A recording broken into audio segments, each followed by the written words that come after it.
That's where Spencer contacts his wife Maya. Basically, Spencer, he's basically framed for. He's basically accused of being an alien spy, even though he's convinced that he's still himself. So basically, it's basically like Total Recall, kind of. It's kind of like Total Recall, honestly. This plot of this movie is basically, except with aliens, because Total Recall, that was taking place on Mars, but there wasn't aliens involved. Okay, the thing like that free-breasted woman and that guy with that appendage arms, those are guys who are actually mutants, not aliens. I was kind of thought they were aliens, but they're actually mutants who have actually mutated. They're actually mutants who have mutated.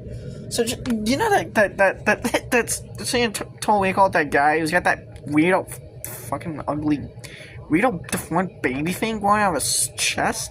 I know it's really effing weird. Yeah, but still, it's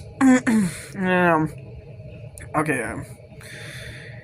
Yeah, I know it was really fucking weird, but anyhow, yeah, this movie. I want to say Rambo for Life Day review this movie. And I think he said he wasn't really too impressed with this movie or something.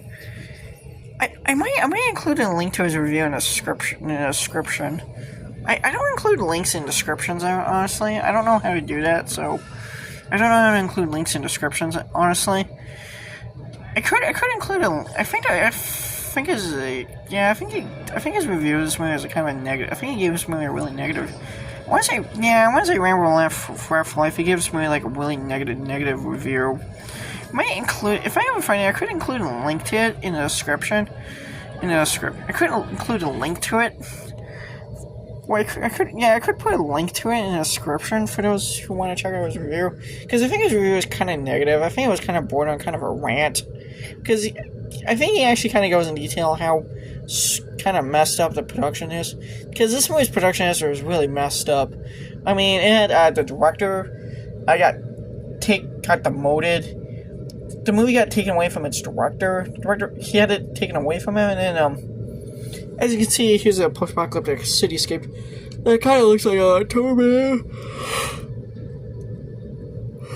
Yeah, it's kind of, it goes from looking like kind of cheap porn star to looking like the kind of cheap ruins of LA from Terminator. And then you got these kind of force field shields that kind of are out of Battlefield Earth.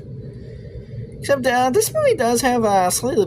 I mean, the effects in this one I think are a lot better looking than Battlefield Earth. This movie actually